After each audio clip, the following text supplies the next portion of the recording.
இன்னைக்கு மகாநதி சீரியல்ல காவேரியும், விஜயும் அவங்க அம்மாவ கூட்டிட்டு வந்துட்டுருப்பாங்க. அப்போ காவேரிக்கு அவங்க அக்காவும், யமுனாவும் கால் பண்ணுவாங்க. கங்கா வந்து சொல்லுவா, "அம்மா எங்கேடி? அம்மாவ நீ கூட்டிட்டு வந்துட்டியா இல்லையா?" அப்படின்னு சொல்லும்போது, "அம்மா என்கிட்ட தான் இருக்காங்க. அம்மாவெல்லாம் கூட்டிட்டு வந்தாச்சு." அப்படி சொல்லும்போது, "அம்மா எங்கே போனாங்க?" அப்படின்னு கேட்பா. அதுக்கு அவ சொல்லுவா, அம்மா எங்கே போச்சு? ஊருக்கு போறதுக்காக ஒரு ரெஸ்டாரண்ட்ல சாப்பாடு வாங்கிக்கிட்டு இருந்துச்சு. சாப்பாட வாங்கிக்கிட்டு எங்கேயோ போயிட்டு இருக்காங்க அவங்க பாட்டுக்கு." அப்படின்னு சொல்லும்போது, அ யமுனா சொல்லுவா, எதுக்கு அம்மா இப்படி பண்ணாங்க? அம்மாட்ட வந்து ஃபோன குடு." அப்படின்னு சொல்லும்போது, "ஸ்பீக்கர்ல தான் கிடக்கு. நீ பேசுங்க." அப்படின்னு சொல்லுவா காவேரி. உடனே அவங்க அம்மாகிட்ட சொல்லுவா, "ஏம்மா நாங்க தான் ஃபோன் பண்ணோம்ல உனக்கு. அவகிட்ட தான் கோவம்னா, அவ கிடக்கா. நீங்க எதுக்கு என்கிட்ட பேசல?" அப்படின்னு அவ கேட்பா. அதுக்கு வந்து காவேரியோட அம்மா சொல்லுவா, ஃபோன் என்கிட்ட இல்லடி." அப்படின்னு சொல்லுவா. "உங்ககிட்ட இல்லையா? அப்ப நாங்க கால் பண்ணப்போ ரிங்ல போச்சே." அப்படின்னு சொல்லும்போது, "அது ஃபோன வீட்ல தான் வச்சிருந்தேன்." அப்படின்னு சொல்லுவா. அப்போ காவேரி சொல்லுவா, "ஃபோன்ல சத்தம்லாம் எனக்கு கேட்கவே இல்லையே." அப்படின்னு சொல்லுவா. உடனே அதுக்கு காவேரியோட அம்மா சொல்லுவா, "அது ஃபோன் தான் ரிப்பேரே. அது எப்போ சத்தம் வரும், எப்போ சத்தம் வராதுன்னே தெரியாது. அது சத்தமே கேட்காது. நான் எத்தன நேரம் சொல்லியிருக்கேன், அதில ஃபோன் ரிப்பேர்ன்னு. நீ எங்க என்னைய கவனிச்ச?" அப்படி இப்படின்னு அவள குறை சொல்ல ஆரம்பிச்சுருவா. உடனே அதுக்கு அவ அம்மாட்ட சொல்லுவா, "என்னென்னமோ பேசுற. அந்த ஃபோன பத்தி என்கிட்ட ஒழுங்கா பேச வேண்டியதானே." அப்படின்னு ஆர்கியூ பண்ணிட்டு போயிட்டே இருப்பாங்க. காவேரி உடனே கங்கா கிட்ட சொல்லுவா, "அம்மா வீட்ட விட்டு போனதுக்கு நான் கிடக்கட்டும்னு என்னைய சொல்றீங்க. என்னைய அம்மாவ குறை சொல்லாம என்னைய குறை சொல்லிட்டு இருக்கீங்க." அப்படின்னு அதுக்கப்புறம் மாறி மாறி கிண்டல் அடிச்சு அப்படி பேசிட்டே இருப்பாங்க. அதுக்கப்புறம் வீட்டுக்கு வந்துருவாங்க. வீட்டுக்கு வந்த பிறகு காவேரியோட அம்மா அப்படியே உள்ள போறதுக்கு முன்னாடி, "தம்பி வீட்டுக்குள்ள வாங்க." அப்படின்னு விஜய கூப்பிடுவா. அப்ப அவ சொல்லுவா, "நான் தான் உங்க வீட்டுக்கு வந்தா உங்க பொண்ணுக்கு பிடிக்காது. என்ன பொண்ணு வரக்கூடாதுன்னு சொல்லிட்டாங்க." அப்படி சொல்லும்போது, அதுக்கு அவ சொல்லுவா காவேரி, "அதான் நேத்து எங்க அம்மாவ காணோம் அப்படின்னு உங்களுக்கு ஃபோன் பண்ணும்போது தான் வீட்டுக்கு தான் வந்தீங்கல்ல." அப்படின்னு சொல்லுவா.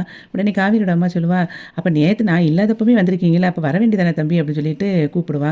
அப்ப அவன் அப்படியே நின்னுட்டே இருக்கும்போது, "காவேரி நான் ஃபர்ஸ்ட்டு உள்ள போறேன். நீ தம்பிய கூப்பிடு." அப்படின்னு சொல்லுவா. உடனே அதுக்கப்புறம் காவேரியோட அம்மா உள்ள போயிருவா. இவ வந்து அப்படியே நின்னுட்டே இருப்பா. "எங்க அம்மாவையே வந்து கண்டுபிடிச்சு குடுத்துட்டீங்க. எனக்காக அவ்வளோ பெரிய ஹெல்ப் பண்ணியிருக்கீங்க. திரும்பி எதுக்கு இப்படி வராம இருக்கீங்க? உள்ள வாங்கன்னு" கூப்பிடுவா. அதுக்கு அவன் சொல்லுவான், "நேத்து நீங்க எதுக்கும் கோவத்துல தானே இருந்தீங்க. இருந்தாலும் நான் வந்து உங்களுக்கு இந்த பலூனெல்லாம் கட்டி உங்களுக்கு குடுத்து சாரிலாம் கேட்டுருக்க கூடாது. அது தப்பு தான்." அப்படின்னு சொல்லுவான். ஏன்னா அந்த பலூன் வந்து அந்த மரத்துல வெளிய கிடக்கும். அத பார்த்துட்டு அப்படி சொல்லிட்டு இருப்பான். உடனே காவேரி சொல்லுவா, "நீங்க நேத்து எனக்கு வாய்ஸ் ரெக்கார்ட் போடும்போதே நான் சமாதானம் ஆயிட்டேன். ஆனா காலையில வந்த உடனே திரும்பி நீங்க பலூன கட்டி நீங்க சாரி கேட்கும்போது எனக்கு பயங்கரமா கோவம் சுருன்னு ஏறுச்சு. அதனால தான் நான் ரொம்ப கோவப்பட்டு உங்கள பேசிட்டேன். சாரி." அப்படின்னு சொல்லுவான். அதுக்கப்புறம் சரி இப்படி 2 பேருமே சாரி கேட்டுக்கிட்டு இருந்தா என்ன பண்றது? அப்படின்னு சொல்லுவான். "சரி நீங்க வாங்க வீட்டுக்குள்ள." அப்படின்னு கூப்பிட்ட உடனே அதுக்கப்புறம் விஜய் வீட்டுக்குள்ள போவான். அதுக்கப்புறம் 2 பேரும் உட்காந்துருப்பாங்க. அவங்க அம்மாவும், விஜயும். இவ காவேரி காஃபி போட்டுட்டு அங்கேருந்து கொண்டு வந்து குடுப்பா. குடுத்த உடனே காஃபிய வாங்கி அவன் குடிச்சிட்டு இருப்பான். குடிச்சிட்டு இருக்கும்போதே அவங்க தாத்தா அவனுக்கு ஃபோன் பண்ணுவாங்க. "என்ன தாத்தான்னு?" கேட்கும்போது, "நீ எங்கே இருக்க? அம்மு வந்து இன்னும் மாத்திரை கூட போடாம இருக்கா. நீ எவ்வளோ நேரம் ஆச்சு? உடனே வாரேன்னு சொன்னீல்ல." அப்படி இப்படின்னு படபடன்னு பேசிட்டே இருப்பாரு அவர் தாத்தா. உடனே அத கேட்டுட்டு, "மாத்திரையாவது போட சொல்லுங்க தாத்தா. நான் இன்னும் பக்கத்துல தான் இருக்கேன். இப்போ உடனே வந்துருதேன்." அப்படின்னு அவன் சொல்லுவான். உடனே, "நீ சீக்கிரம் வா. மாத்திரையுமே நீ வந்தா தான் போடுவேன்னு சொல்லிட்டு இருக்கா." அப்படின்னு ஃபோன வச்சுருவாரு அவர் தாத்தா. உடனே இவ கேட்பா, "என்னாச்சு?" அப்படின்னு கேட்பா. "இல்ல அம்முவுக்கு ஃபீவரு." அப்படின்னு சொல்லுவான். "எப்போ? நேத்து நல்லா தானே ஸ்கூல்ல இருந்தா." அப்படிங்கும்போது, "இல்ல ஸ்கூல் விட்டு வரும்போதே அவளுக்கு கொஞ்சம் ஃபீவர் மாரி இருந்துச்சு. அதுக்கப்புறம் வாமிட்டிங் ஆயிட்டு, அதனால தான் நான் வந்து கொஞ்சம் அர்ஜென்ட்டா வேலை இருக்குன்னு போயிட்டேன். அதுக்கப்புறம் சரியாயிரும்னு நெனச்சேன்." அப்படின்னு சொல்லும்போது, "என்ன சார் இப்படி இருக்கீங்க அசால்ட்டா? அ குழந்தைக்கு இப்படி வாந்தி அது இதெல்லாம் வருதுன்னு சொல்லும்போது, நீங்க நேரா வீட்டுக்கு போ வேண்டியது தானே! உங்களுக்கு அப்படி என்ன வேலை?" அப்படி இப்படின்னு சொல்லுவான். "நான் வீட்டுக்கு தான் போய்க்கிட்டு இருந்தேன். அந்த சமயத்தில தான் நீங்க கூப்பிட்டீங்க." அப்படின்னு அவன் சொல்லுவான். "நான் கூப்பிட்டா உடனே வந்துர வேண்டியது தானேன்னோனே." "இல்ல நீங்க அம்மாவ காணோம்னு சொன்னீங்கல்ல, அதனால வந்தேனே." சொல்லுவான். "அம்மா தானே கிடக்கு அது பாட்டுக்கு. அவங்க பாட்டுக்கு எங்கனாலும் போயிட்டு வருவாங்க. நீங்க குழந்தைய முதல்ல ஃபர்ஸ்ட்டு பார்க்க வேண்டாமா? குழந்தை தானேங்க முக்கியம்." அப்படின்னு பயங்கரமா பேசனோனே அவங்க அம்மா அப்படி முழிப்பா.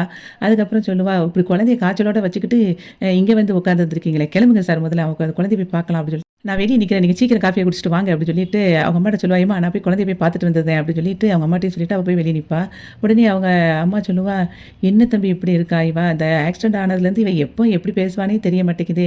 இவள அவ போக்குல தான் நம்ம வந்து பார்க்கணும் போல." அப்படின்னு அவங்கிட்ட சொல்லிட்டு இருப்பா. அதுக்கப்புறம் அவங்க 2 பேரும் கிளம்பி போயிருவாங்க. அவங்க அம்மா நினைப்பா, கொஞ்ச நேரத்துக்கு முன்னாடி வரைக்கும் அம்மா அம்மான்னு சொல்லிக்கிட்டு என்னைய பத்தியே சொல்லிக்கிட்டு இருந்தா, இப்ப குழந்தைய பத்தி பேசின உடனே அம்மாவாவது சும்மாவாவது சொல்லிட்டாளே அப்படின்னு ஃபீல் பண்ணிட்டு இருப்பா. அதுக்கப்புறம் குழந்தை கிட்ட வந்து தாத்தா சொல்லுவாரு, "மாத்திரையாவது சாப்பிடு அம்மு." அப்படின்னு இருக்கும்போது, "இல்ல அப்பா வந்த பிறகு தான் சாப்பிடுவேன்னு" அந்த குழந்தை அடம் பிடிச்சுக்கிட்டு இருப்பா.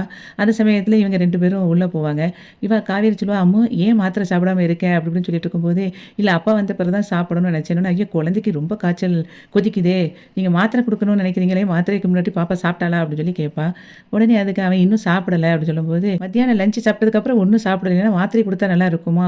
குழந்தைக்கு ஏதாவது கஞ்சி மாரி காய்ச்சி குடுத்தா, அதுக்கு ஹெல்த்தியாவும் இருக்கும். மாத்திரை குடுக்கும்போது காய்ச்சலும் குணமாகும் அப்டி சொல்லும்போது, அவங்க தாத்தா சொல்லுவாரு, "செல்வி வந்து வீட்டுக்கு போயிட்டாளே, அப்போ கஞ்சி காய்க்கணும்னா எப்டிம்மா முடியும்?" அப்டி சொல்லும்போது, "அதுக்கு அதுக்கு நான் இருக்கேன்ல தாத்தா, நான் காய்ச்சி குடுக்குறேன்" அப்டின்னு சொல்லிட்டு, "நீங்க குழந்தைய பெட்ரூம்ல கொண்டு வைங்க" அப்டின்னு சொல்லிட்டு விஜய்ட்ட சொல்லுவா. உடனே விஜய் குழந்தைய வந்து பெட்ரூம்க்கு கூட்டிட்டு போயிருவான். அதுக்கப்புறம் இவ கஞ்சி காய்ச்சிட்டு குழந்தைக்கு போய் ஊட்டி விட்டுட்டு இருப்பா.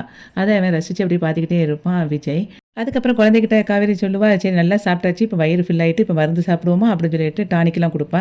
டானிக் குடுத்து முடிச்ச உடனே சொல்லுவா, "உனக்கு இப்ப நல்லா ஆயிட்ட பாத்தியா? இப்ப எவ்வளோ நல்லா ஸ்ட்ரென்த்தா இருக்க பாரு" அப்படின்னு சொல்லிட்டு இருக்கும்போது, அவ சொல்லுவா, "நான் இதால இல்ல மிஸ். நீங்க என் பக்கத்துல இருக்கீங்கல்ல, அதனால தான்" அப்படின்னு சொல்லி சொன்னோனே, காவேரி அப்படி ஒரு மாதிரி இருப்பா.